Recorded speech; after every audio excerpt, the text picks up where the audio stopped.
Hello, and welcome to the ADHD-Friendly podcast. I'm Patty Blinderman. I'm an ADHD coach and host of all things ADHD-Friendly.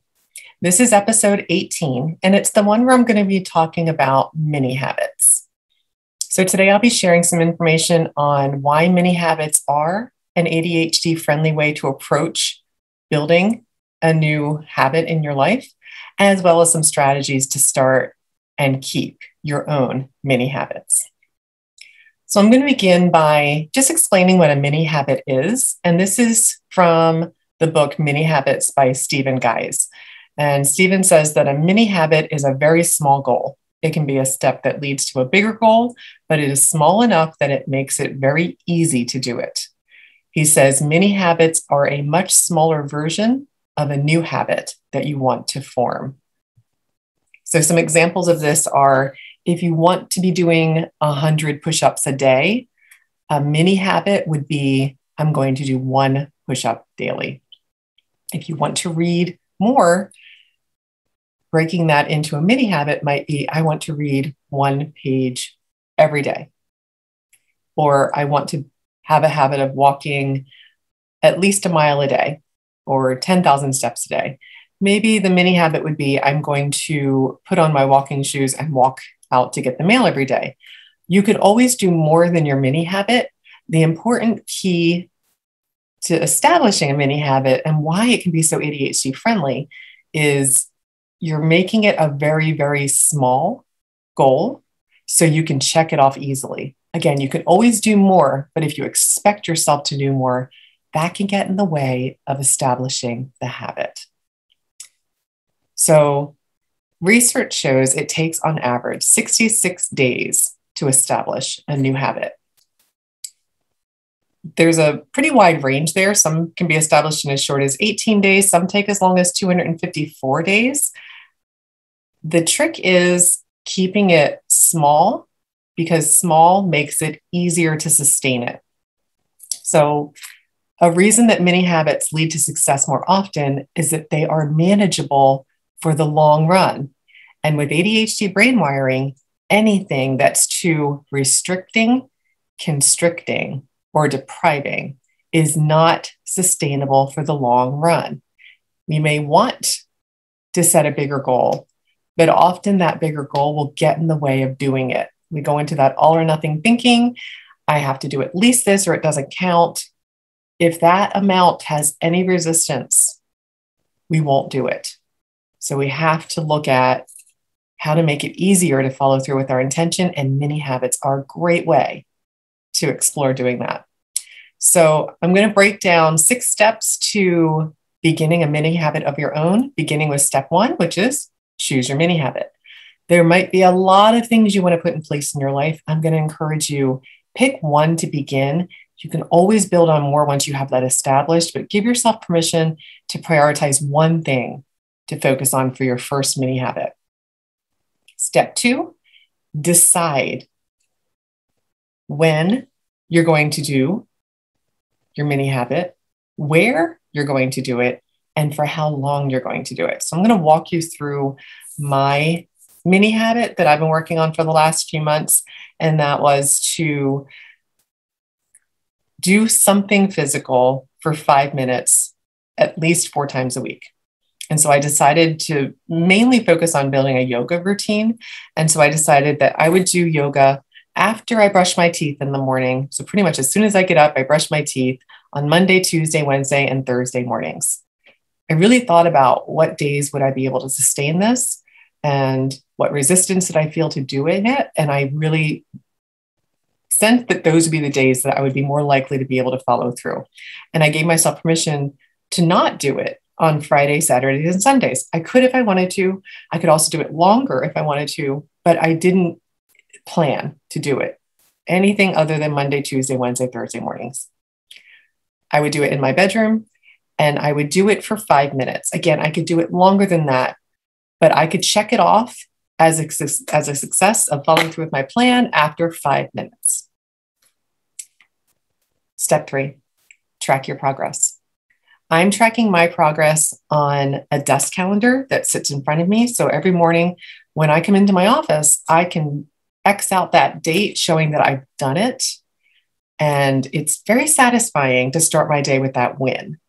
It's one of the reasons I also like targeting the morning. It starts my morning with some momentum. But just notice, where would you track yours? I'm going to go through some different tracking options a little bit later in this podcast. Step 4, identify your reward or incentivize your habit. So for me, I decided I didn't have any yoga gear except a yoga mat. And I noticed as I started getting into some of the yoga videos that I was using to build my practice, that they would often say, oh, you can use a yoga block here. You can use your yoga strap. I didn't have any of that. And I decided that when I hit week 4, I was going to order yoga blocks and a yoga strap. So I marked it on my calendar and could easily see when I was going to be able to get the thing that I decided. If you need incentives every time you do your mini habit, or more frequently, bigger, whatever it is, notice what it is that's going to feel rewarding and incentivizing for your mini habit, and write it down. That's step 5. Write down your plan. It's really important that we write down what we decide. It makes it easier to follow through. It reminds us of our intention. It just makes it easier and more ADHD friendly to keep up with it. And the last of the 6 tips is stay small. Remember, this is a mini habit. So it's really important to give yourself permission to acknowledge and focus on the mini part of the habit.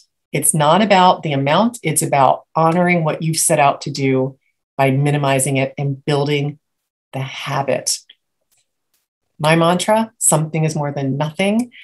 I want to really highlight here that it will feel challenging, or it may feel challenging, to allow yourself to do something in such a small increment. But it's really important to keep in mind that if we're allowing ourselves to focus on the mini of the habit, we're strengthening our willpower. Another quote from Stephen Guise from Mini Habits, Stephen says, mini habits is like endurance training at the gym. By giving ourselves low willpower tasks with high frequency, it takes very little willpower to do it. But over time, frequent repetition of forcing ourselves to perform achievable tasks makes our willpower stronger. So we're literally strengthening our willpower. Seeing ourselves take that action is really motivating. It's more inspiring than anything else, just to be able to go and check it off. If you keep it small, you'll see the progress and it will keep pulling you forward instead of you trying to push yourself through it. Remember, if you don't have the willpower, if it's super small, you don't need it. You will still find a way to get it done. We need to keep it small. Really want to encourage you. Keep in mind, write it everywhere if you need to. Write it on your plan. Refuse the bigger target. I have resisted making it really small, feeling like it wasn't enough to acknowledge. And I will tell you, it derailed my plan to follow through. So keep it small. And just notice how it feels over time to build the repetition into your habit. And then you can increase it and do more. And then I want to share some tips for tracking. So once you've established your mini habit, how will you track it so you can see your progress? I'm going to share a couple of the ways that I've used to track mine in case something's sparkly for you. If you've listened to my other podcasts, you know I'm a very concrete external tool fan. So all of my examples are concrete and external. There are certainly tons of apps out there if you want to do more digital tracking that you can use. There's also, just using a spreadsheet, which I would still print mine out if I was using a spreadsheet, or you can just do it on your computer. But often a really ADHD-friendly way to keep up with your mini habit is to be able to easily see it. So the first I'm going to share is a pocket chart strategy. And this is for, again, Monday, Tuesday, Wednesday, Thursday. This was an earlier example with the 5-minute time circles. I've talked about time circles in a previous episode. Where I can see I'm only asking myself to do 5 minutes. I have some different activities here. When I started my goal, it was 5 minutes of activity. I really have kind of honed in on yoga, but I had walking or biking, weight training, and I had a hot cocoa reward. So I could remember that was something I incentivized as I was beginning my goal, my mini habit to stay active. So just notice what would work for you. Another strategy is something I call don't break the chain. And I use that with my tracking on my desk blotter. I've also used it with dominos. So when I learned that it took about 66 days to establish a habit on average, I got out 66 dominoes, and literally just every day I would line up a domino. And I could see the domino chain growing, and my reward was going to be to push it over and film it. Unfortunately, I knocked it over in the middle of my plan, and it just felt draining. I kept intending to stand them back up. It got in the way of my whole plan. It derailed it in an unexpected way. I still found it sparkly, but it was an interesting outcome that I didn't anticipate and plan for. But again, it's a concrete way to track it. The other that I've been doing, and I highlighted how I'm using my desk plotter to just check off every day. I put a big X on the day, and I write down that I did yoga, or if I walked, and I write down, the amount of time. And I found myself, when I ripped off the calendar each month to the next month, I was really resisting throwing them away because it just felt like it was acknowledging such progress that I worked really hard for. And when I got to the new calendar for 2022, I had this realization that I could take the former ones that I'd already begun holding on to and just hang them on the wall in my ISM room, which is my project room that I designed all around visual tools to support my brain. And so I just took a picture. If you're listening to this, please check out my YouTube channel, ADHD-Friendly Podcast, to see it. But it's just a picture of the 4 months that I have my streak going, hanging on the wall below my whiteboard. And you can see it's pretty much just Monday, Tuesday, Wednesday, Thursday. But I have kept the streak going. I just finished 18 weeks last week. So this is my 19th week this week of doing my Monday, Tuesday, Wednesday, Thursday plan around at least 5 minutes of yoga every single day. And it just feels so unbelievably rewarding to see those 4 months of calendar dates checked off, that every time I go in that room, I get a little dopamine hit. It's really satisfying. It pulls me into wanting to continue because I can see my progress and I don't want to break the chain. So not breaking the chain is a fabulous strategy to support a mini habit that you're building. And again, if digital is more your area of comfort for tracking, I invite you to explore what app would work for you. If there's one out there you've already used that's easy to connect back to, fabulous. If you need a new one, just explore which app might work. A number of them that I found, like Habitify and Simple Habit, have good reviews. I've never consistently used a tracking app, but I have explored a number of them and they have some nice features. So if that works for you, then lean into the easiest way for you to track your habit, your mini habit.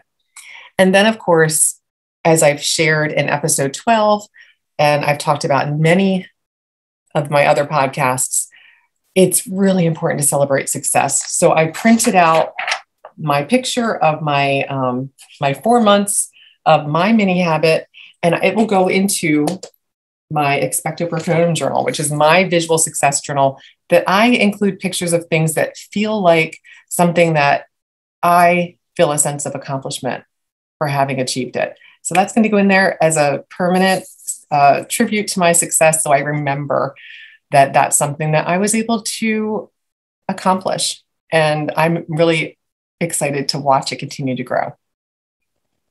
So I have one more quote from Stephen Guise, and he says that life's most powerful tool is consistency. I want to highlight here that may be true, but remember, with ADHD brain wiring, we are consistently inconsistent. So it is absolutely essential to give yourself permission to keep your mini habit really, really small, so you don't have any resistance to doing it. The best example, and I cannot remember where this example came from, it may have actually been from Atomic Habits, but I'm not sure. So I can't give credit, but the micro tiny habit that they shared was if you're trying to build a flossing habit and you want to floss every day, instead of expecting yourself to go from 0 to flossing every day, you floss 1 tooth a day. I just thought that was mind blowing. What a genius approach. What a great example of a mini habit. If you're flossing 1 tooth a day, yeah, you're not at I'm flossing my entire mouth every day, but 1 tooth is more than if none of them are getting flossed. So it's just a place to start. And remember, once we start, we can often keep going. So keep it mini, keep it small to build your mini habit. So that's all for this week's ADHD Friendly podcast. I really do appreciate your time, your focus, and your attention as I shared how mini habits are an ADHD friendly way to create a new habit, as well as some strategies to identifying and setting up structure for success with your mini habits. If you would like to run an ADHD friendly experiment with a mini habit, remember, pick a habit to focus on, identify the when, the where, and the duration of your habit. Track your progress, identify your rewards or incentives, write down your plan so you remember what you decided, and keep it small. If you like this episode, please subscribe to my podcast and my YouTube channel and recommend it to a friend. Until next time, tally ho.